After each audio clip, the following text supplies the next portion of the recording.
오늘은 지난 시간에 이어서 성령의 시대를 살아가는 우리가 왜 더 좋은, 더 나은 시대를 살고 있는지를 함께 그 이유에 대해서 나누어 보도록 하겠습니다. 이를 위해서 우리가 잠시 지난주에 나누었던 내용들을 좀 확인해 볼 필요가 있겠죠. 먼저 요한복음 16장 7절의 말씀입니다. 내가 떠나가는 것이 너희에게 유익이라. 자, 이 말씀을 하신 분이 누구시죠? 바로 예수 그리스도 자신이십니다. 예수님 스스로 말씀하셨어요.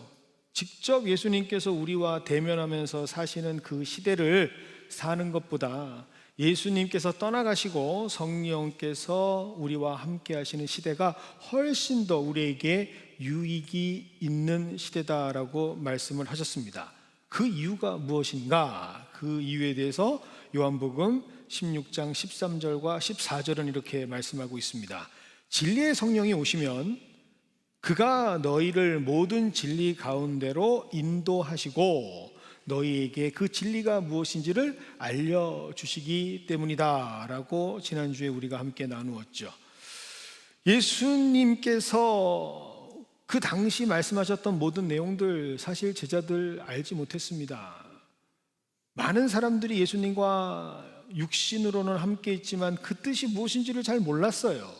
그러나 지금 우리가 살아가는 성령께서 역사하시는 성령의 시대에는 오히려 그때보다 더 예수님의 뜻이 무엇이었는지를 깨닫게 하시고 우리에게 알려주시는 은혜의 시간으로 우리는 살아가고 있는 겁니다. 그러니 얼마나 우리에게 유익이 되는 시간인가라고 예수님께서 직접 우리에게 말씀하신 것이죠. 그리고 그 진리로 인도하시는 성령께서 우리에게 알려주시는 세 가지가 있는데 그 세 가지가 무엇인지를 또 성경 본문 말씀 16장 8절은 이렇게 전하고 있습니다. 성령이 우리에게 오셔서 죄에 대해서, 의에 대해서, 그리고 심판에 대해서 알려주신다라고 말씀을 하셨습니다. 여기에서 우리가 16장 8절에서 꼭 확인해야 되는 단어가 있다라고 말씀드렸어요. 우리가 어떤 단어라고 했죠? 책망이라는 단어. 역시 기억하고 계시네요. 책망이라고 하는 단어입니다. 원어를 보면 우리 말로는 책망이라고 하니까 조금 부정적이고 심판의 이미지가 있긴 하지만 원래 원어로 봐야 한다고 말씀을 드렸어요. 헬라어 원어는 엘렌코라고 하는 단어를 사용합니다. 다음 슬라이드를 보여주실까요? 엘렌코라고 하는 단어를 사용하는데 이 단어의 뜻이 뭐라고 말씀드렸죠? 가리워졌던 것을 밝게 보여준다, 드러낸다 라는 뜻을 가지고 있고 또 정확하게 진단하고 깨닫게 한다 라는 의미를 가지고 있습니다. 그래서 지난 시간에는 여기까지 하고 그 첫 번째 것으로 뭐를 깨닫게 하신다고요? 우리에게 죄를 깨닫게 하시는 성령님의 유익에 대해서 우리가 함께 나누었습니다. 기억하시죠? 그래서 내가 죄인입니다, 내가 죄인입니다 라고 해서 우리가 성찬도 함께 나누었던 것을 우리가 기억합니다. 그래서 오늘은 이 두 번째 그리고 세 번째 의에 대해서 그리고 심판에 대해서 함께 나누어 보도록 하겠습니다. 자, 먼저 오늘 우리가 성경에서 깨달아야 하는 개념이라는 게 있습니다. 정의라는 게 있죠. 그 중에 의라고 하는 이 개념에 대해서 여러분들이 먼저 아셔야 될 필요가 있습니다. 자, 잘 들으셔야 돼요. 의라고 하는 개념은 어떤 개념이냐? 죄라고 하는 개념이 반대되어지는 것. 다시 말할게요. 죄라고 하는 것과 정반대가 되어지는 개념. 죄가 없음의 뜻이 바로 의라는 개념입니다. 검은 것과 하얀 것, 분명하게 대조가 되는 비교, 이해되시죠? 제가 오늘 검은 양복을 왜 입고 왔는지 이해되시죠? 왜 넥타이는 저렇게 혼란스럽게 땡글땡글한 걸 갖고 왔나? 여러분, 다 이게 말씀 때문에 그런 거예요. 검은 것은 죄고 흰 것은 대표적으로 의를 뜻하는 겁니다. 그러니까 죄가 없는 상태가 뭐라고요? 의라고 하는 거죠. 그래서 신학자들이 말하기를 죄의 진공 상태를 뭐라 그런다? 의라고 말을 합니다. 그래서 여러분, 성령께서 임재를 하게 되면 제일 먼저 하게 되는 것은 뭐라고 그랬죠? 지난주에 말씀드린 것처럼 내가 죄인입니다라고 내 죄를 고백하는 게 가장 첫 번째 우리들에게 있는 영적인 반응이고, 동시다발적으로 두 번째 우리에게 반응되어지는 사건이 어떤 사건이냐? 바로 회개의 개념이에요. 내가 죄인입니다라고 하면서 그냥 말로만 하는 분들이 있을까요? 내 전심으로 고백하면서 내가 반응되어지는 사건이 있습니다. 그게 뭔지 아세요? 눈물입니다. 내가 죄인이라고 고백하는 사람, 내 심령 가운데에 그냥 입버릇처럼 도식적으로 육신 가운데 하는 게 아니라 정말 성령이 내게 찾아오셔서 나를 임재하시면 나도 모르게 눈물이 나요. 이건 경험한 사람들만 알아요. 내가 죄인이라고 하는 그 고백 가운데에 나도 모르게 그 죄를 씻을 수 있는 하나님을 향한 고백의 눈물이 쫙 하고 시작이 됩니다. 이게 뭐라고요? 이게 의라고 하는 영역이에요. 자, 여러분, 이 분명한 기초의 신앙적 개념을 가지고 오늘 본문을 보셔야 됩니다. 자, 그런데 오늘 본문 말씀에는 이렇게 이야기하면 딱 머릿속에 들어올 텐데, 이렇게 말씀을 하시는 것이 아니라 16장 10절의 말씀을 통해서 이렇게 기록하고 계십니다. 의에 대하여라 함은 내가 아버지께로 가는 것이다 라고 말이죠. 자, 여러분, 오늘 말씀만 딱 보시고 이해가 되십니까? 여러분, 분명히 말씀드렸어요. 의라고 하는 거는 죄가 아닌 상태라는 걸 말씀을 드렸어요.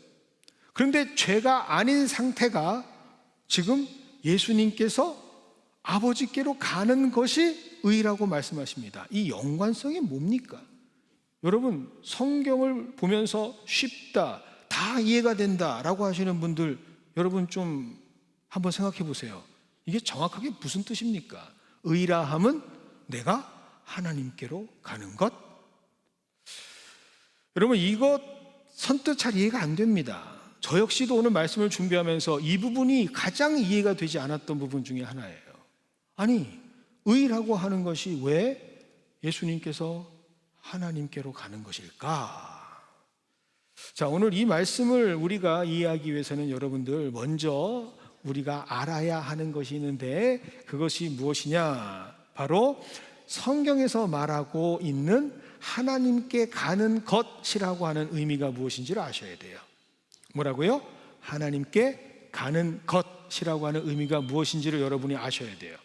성경에 보면 하나님께 간다라고 하는 것은 무엇을 의미하느냐? 하나님을 만난다라는 걸 의미합니다. 그래서 여러분들, 우리도 모르게 우리가 누구도 가르쳐 주지 않았는데 우리가 죽으면 누구를 만난다 그러죠?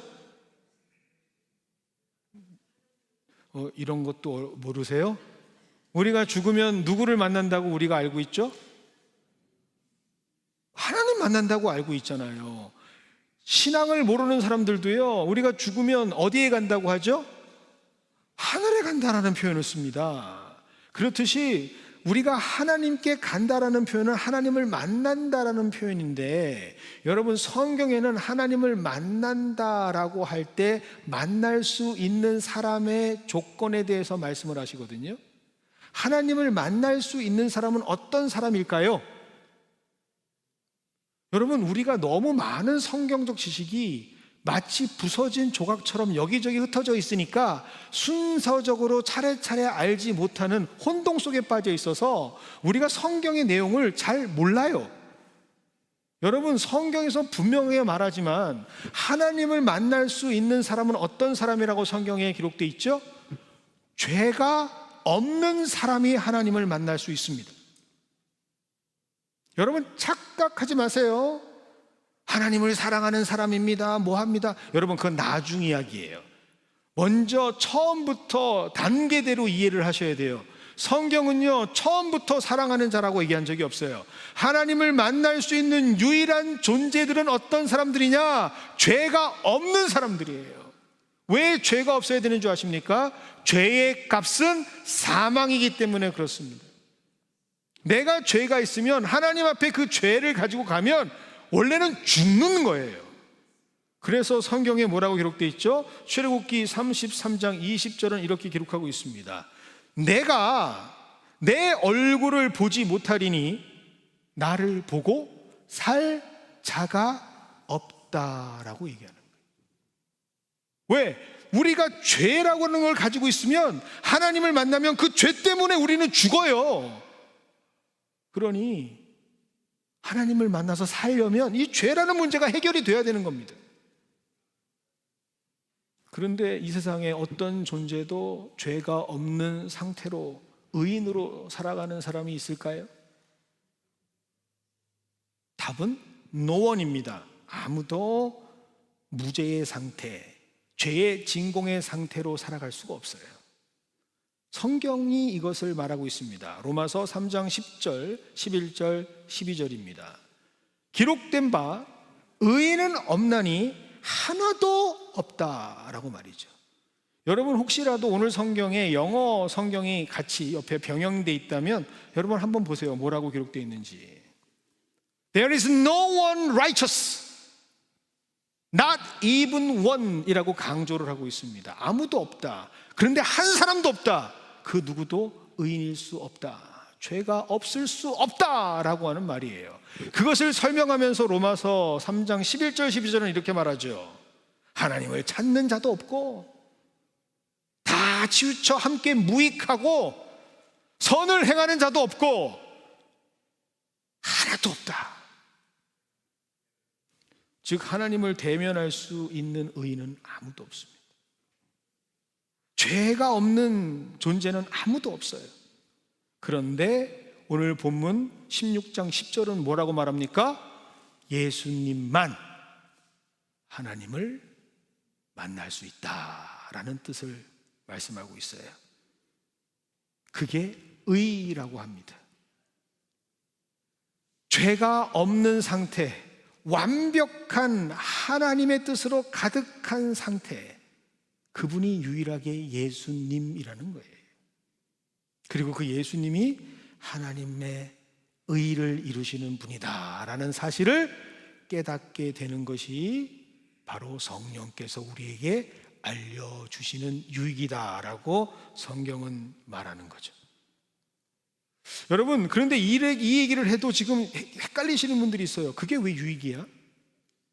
왜 예수님께서 죄가 없으신 순전하신 분이라는 건 내가 인정할 수 있는데 그걸 아는 것이 왜 내게 유익이야? 라고 하시는 분들이 있을 수 있어요.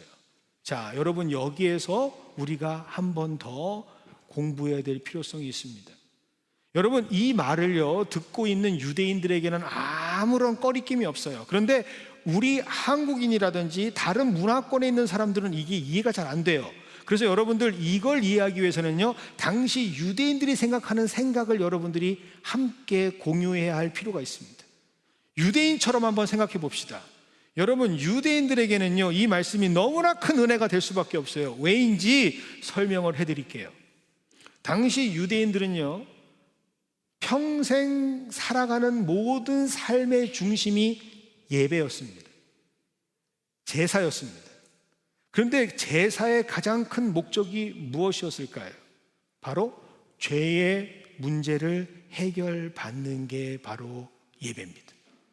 여러분 우리 예배를 드리는데 많은 분들이 예배는요 뭐 위로받으려고 한다, 충전받으려고 한다, 도전받으려고 한다, 여러 가지 이야기를 하는데요 뭐 그럴 수 있습니다. 그러나 가장 성경에서 말하고 있는 기본적인 예배의 목적 중에 하나는 뭔지 아세요? 죄의 문제를 해결받는 거예요.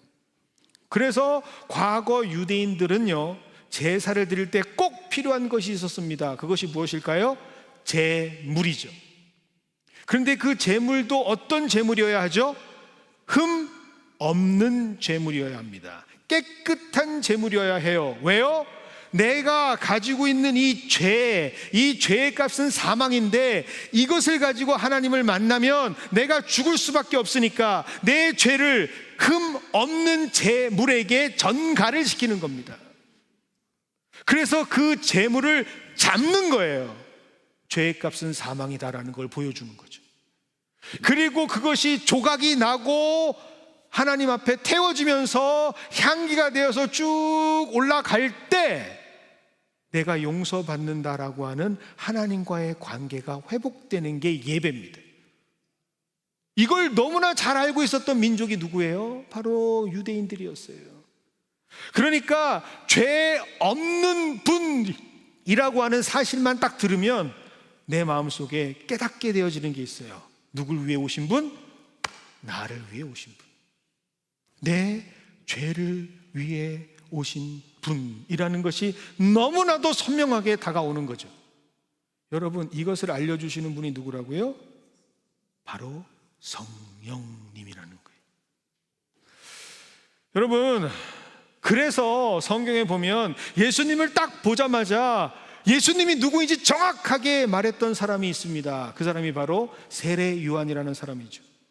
세례 요한은 1장 29절에서 요한복음 1장 29절에서 이렇게 말합니다. 이튿날 요한이 예수께서 자기에게 나오심을 보고 이르되 보라, 세상 죄를 지고 가는 어린 양이 여기 있다.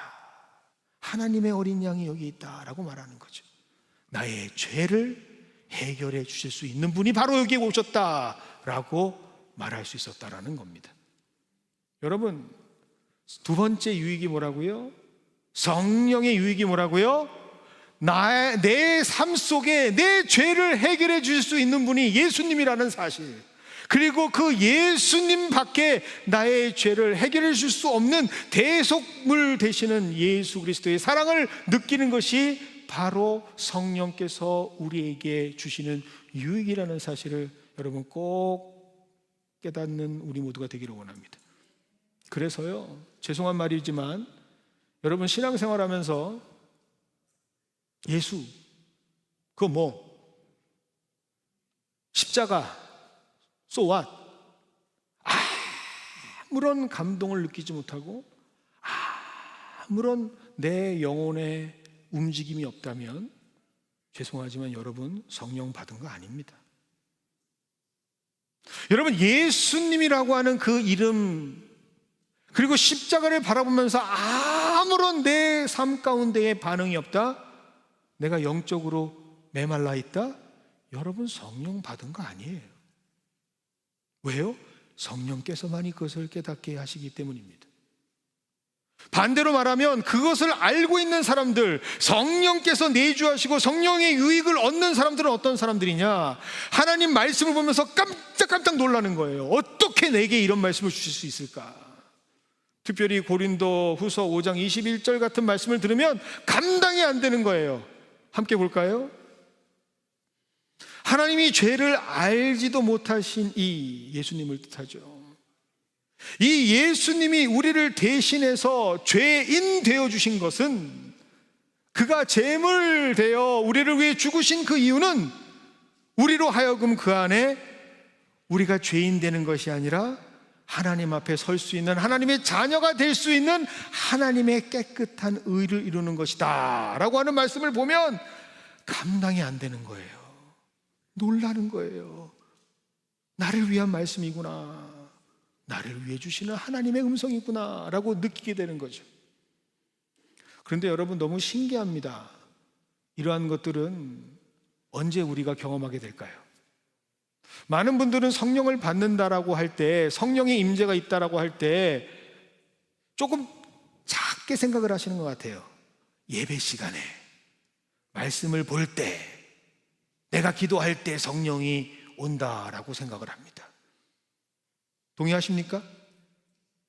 부정하십니까? 그렇게 우리는 많이 이해해요. 그런데 그럴 수도 있어요. 그런데 여기에서 제한될 수는 없어요. 성령은요, 확장된 모습으로 오십니다. 다시 말씀드리면 누군가에게는 일상의 자리에서도 찾아오십니다. 누군가에게는 눈물 지으며 어려워하고 괴로워하는 그 순간에도 성령께서는 찾아오십니다. 누군가에게는 전혀 계획하거나 의도하지 않은 자리지만 우연한 모습으로 찾아오십니다. 그게 성령께서 하시는 일이에요. 여러분, 성령을 제한하지 마세요. 성령을 오라 가라 할 수 없어요. 여러분, 제가 여러분에게 성령 받아라 그러면 성령이 막 갑니까? 보이세요? 추추추추추. 여러분, 그렇지 않아요.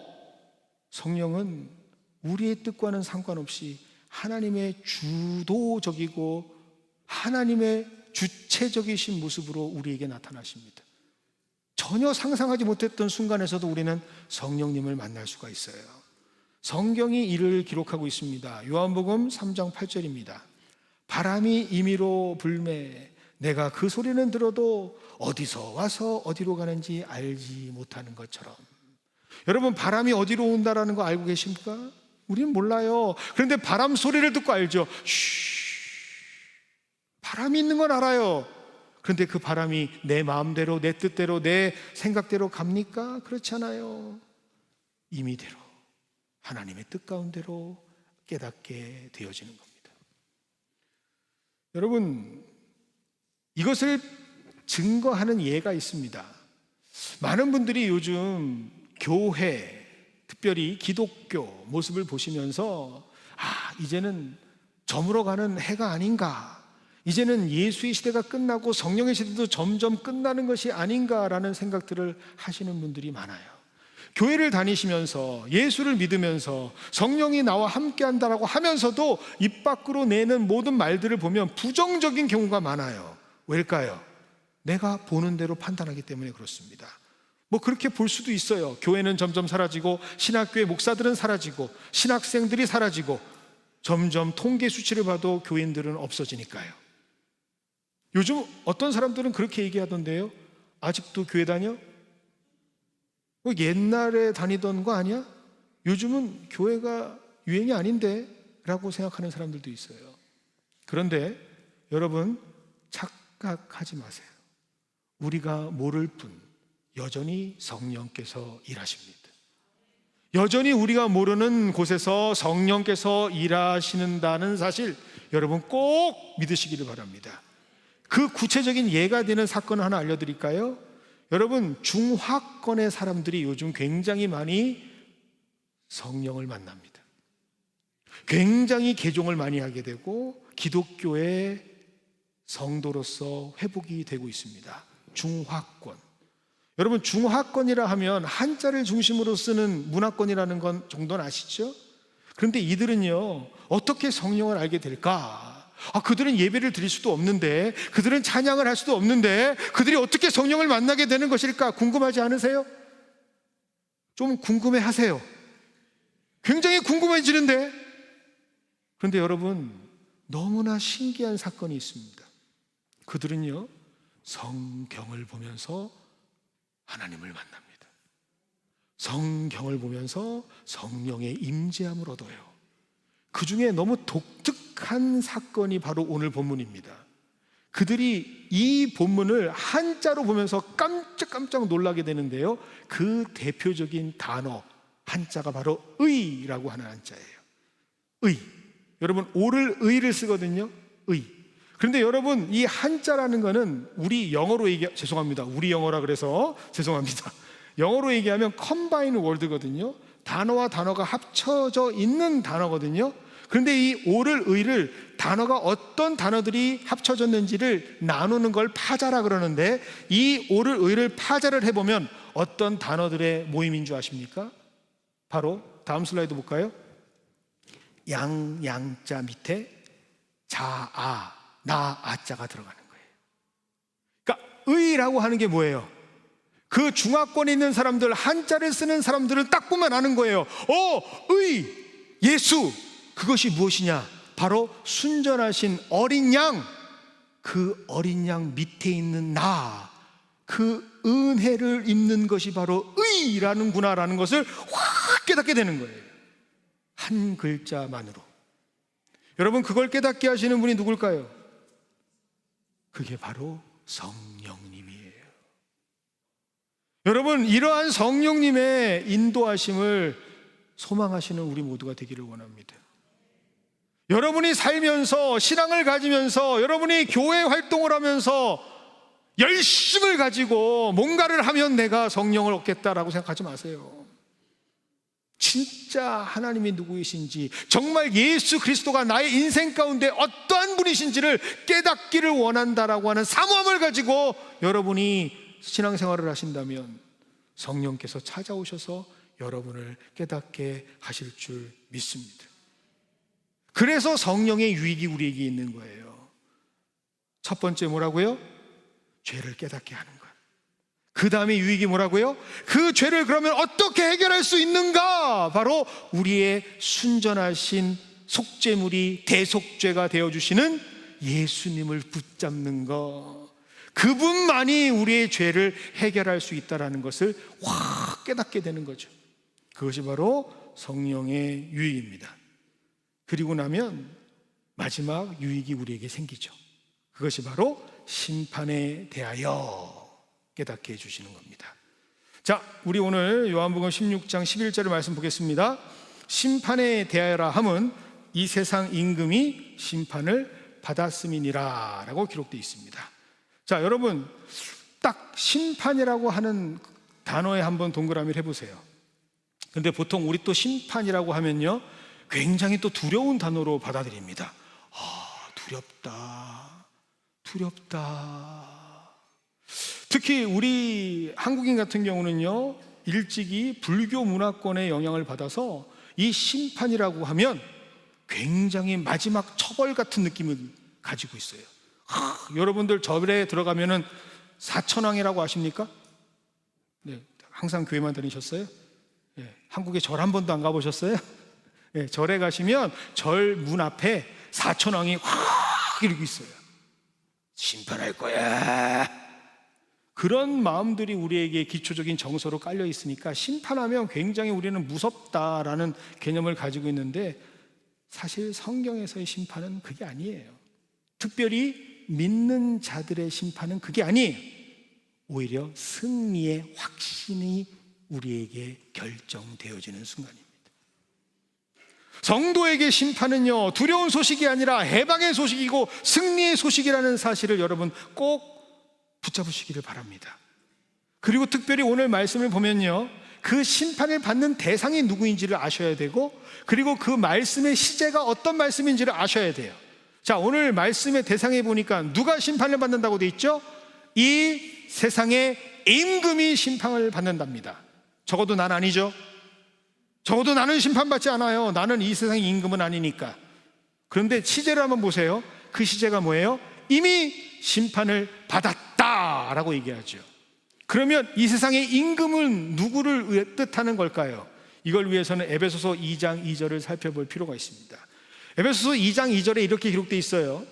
그때 너희는 그 가운데 행하여 이 세상 풍조를 따르고 공중의 권세 잡은 자를 따랐다라고 되어 있죠.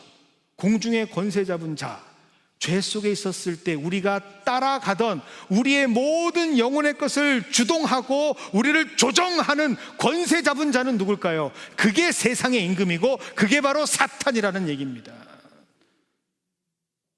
여러분, 많은 기독교인들이 보지 못하는 현상 중에 하나가 뭐냐? 영적인 영계의 모습들을 보지 못해요. 여러분, 실제로 교회에 다니는 분들이, 신앙을 가졌다라는 분들이 성경에 나오는 사탄이 뭔지, 마귀가 뭔지, 귀신이 뭔지 제대로 아는 분들이 거의 별로 없어요. 개인적으로 만나서 물어보면 사탄과 마귀의 차이점을 아십니까? 잘 모르겠는데요. 그러면 귀신은 뭡니까? 그러게요. 굉장히 중요한 영계의 싸움이 있다는 것을 전혀 몰라요. 오늘 우리가 성가대가 찬양했잖아요. 싸움터로 나가세. 그 싸움터가 어딥니까? 영적인 싸움터를 뜻하는 거예요. 여러분, 우리가 공부를 많이 했다, 고등교육을 받았다, 내가 정말 학식이 뛰어나다, 좋은 거예요. 그러나 영계를 아는 건 공부해서 되는 게 아니에요. 영의 눈이 열려서 정말 하나님께서 무엇을 하고 계시는지를 볼 수 있는 하나님의 분별력을 가진 자들이 영의 세계를 보는 거예요. 그런데 그 영의 세계의 관점에서 볼 때 우리를 압박하고 우리를 붙잡고 우리를 주장하려고 하는 것들이 누구라고요? 사탄이란 말입니다. 그런데 그 사탄이 스스로 자기가 하나님을 이겼다라고 생각한 적이 있어요. 그게 언제일까요? 바로 사람들의 손에 의해서 예수님이 십자가에 못 박힐 때 사탄은 자기들이 이겼다라고 생각했어요. 드디어 내가 하나님의 아들을 십자가에 못 박았다, 드디어 내가 죽음의 권세로 저 하나님을 이겼다라고 생각했죠. 그러나 예수님께서는 3일 만에 부활하셨습니다. 죽음의 권세를 이기시고 새 생명의 부활에 역전하시는 놀라운 은혜를 우리에게 보여주셨죠. 그때 사탄은 이미 심판을 받은 거란 말입니다. 그 놀라우신 이 영적인 질서를 깨닫게 하시는 분이 누구라고요? 바로 성령님이라는 거예요. 여러분, 성령을 받으면 이상해지는 게 아니에요. 많은 한국 교회가 잘못 가르쳐서 성령을 받으면 갑자기 눈빛부터 달라진다 생각해요. 와! 기도할 때도 와! 불을 뜨거워졌다 뭐 그럴 수도 있겠죠. 그런데 그 모습이 성령 받은 게 아니에요. 그 모습만으로 성령 받았다고 얘기할 수 있는 게 아니에요. 진짜 성경에서 말하고 있는 성령 받은 모습은 우리가 승리 잘하고 하는 사실을 확신하며 선포하는 게 바로 성령 받은 사람의 모습입니다. 여러분, 그래서 성령 받은 사람은 어떻게 사는 줄 아세요? 힘있게 사는 거예요. 여러분, 성령 받은 사람은 어떻게 사는 줄 아세요? 자신감 있게 살아가는 거예요. 내 상황이 어렵고 내가 처해져 있는 환경이 힘들고 하더라도 결국 맨 마지막에는 사탄의 그 모든 간계와 그들의 노력은 저 절망 가운데 떨어지고 그들은 마지막에 저 무적행에 처박혀서 승리케 되어지는 하나님의 역사의 장중에 붙잡힌 최종 패배자라는 사실을 알고 힘있게 이 세계를 살아가는 놀라운 하나님의 자녀들이 된다라는 것, 그것이 바로 우리가 성령을 받았다라고 하는 거예요. 그러니 성령 받은 사람들은 어떻게 살아야 되겠습니까? 어깨를 활짝 펴고 사는 거예요. 우리 옆에 있는 분들 한번 보세요. 어떤 어깨인지, 어깨를 접고 있는지, 어깨를 펴고 있는지. 오늘 제가 너무 깜짝 놀랐어요. 우리 찬양팀이 찬양하는데 할렐루 할렐루 손뼉 치면서, 그런데 거기에 보면 가사가 이렇게 돼 있어요. 서로를 바라보면서 미소, 찬양이 가득하면 뭐라고요? 성령의 충만한 모습을 서로가 느껴요. 이게 바로 우리가 살아가는 모습이에요. 여러분, 성령을 받았다고 하면서 왜 찌그러져 있습니까? 왜 꼬꾸라져 있습니까? 맨날 하는 찬양은 왜 나만 겪는 고난. 아유, 제발 궁상 떨지 마셔요.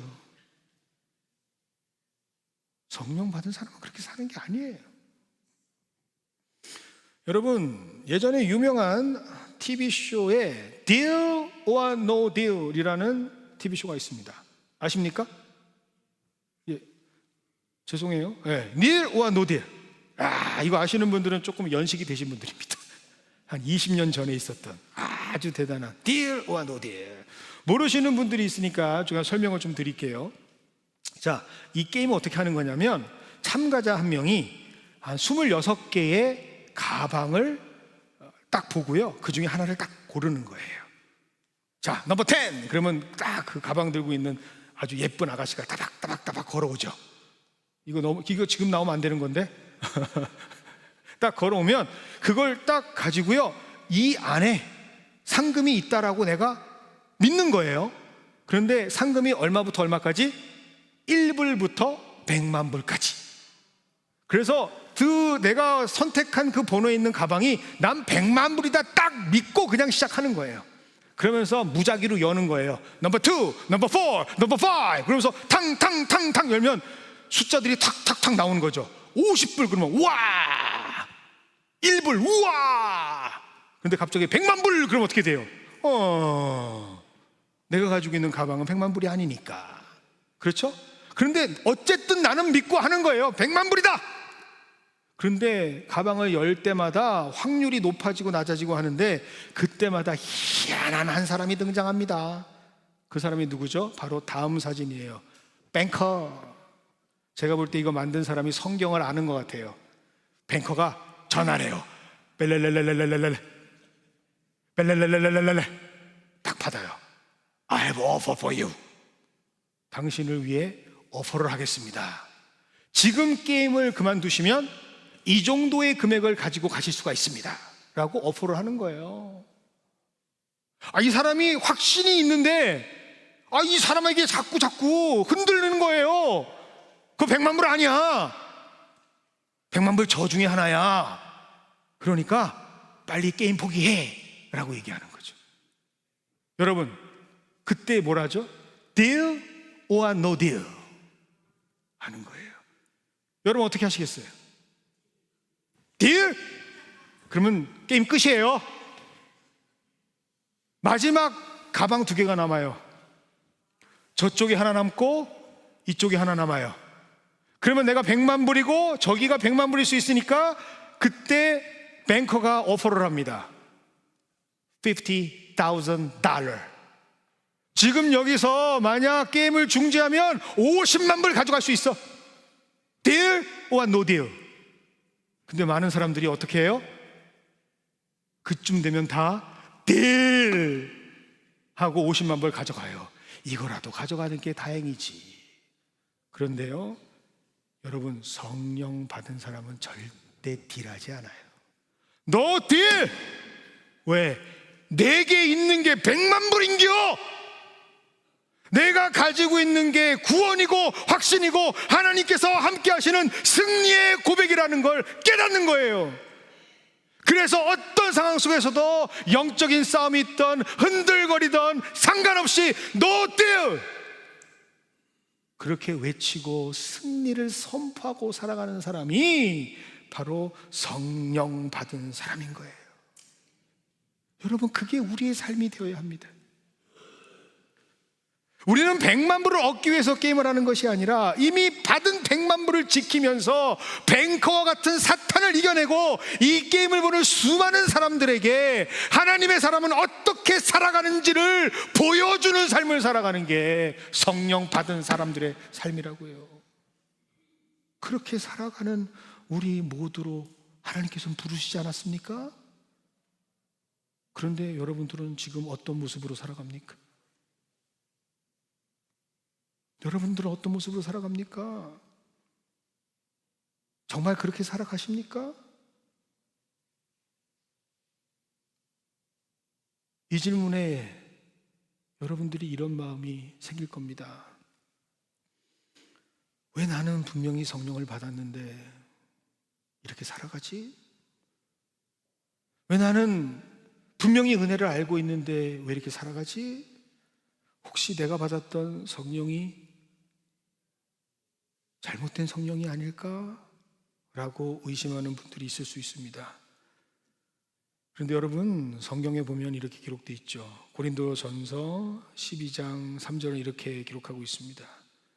성령을 만미하지 않고는 예수를 주라 고백할 수 없다라고 말이죠. 우리는 성령 받은 사람 맞아요.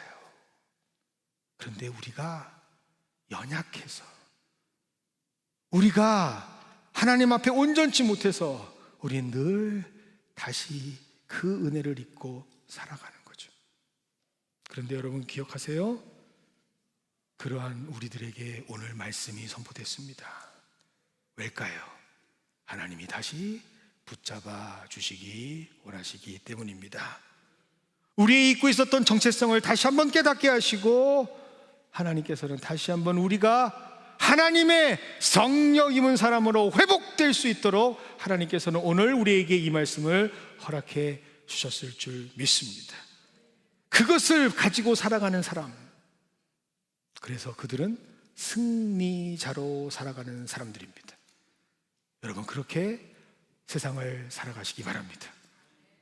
어깨를 펴고 하나님과 함께 동행하면서 성령께서 주시는 그 은혜로 말미암아 지경을 넓혀 나가시면서 살아가시는 믿음의 성령의 모두가 되기를 주님의 이름으로 축원드립니다. 이 마음 가지고 함께 다 일어나셔서 오늘 함께 주님께 찬양하도록 하겠습니다.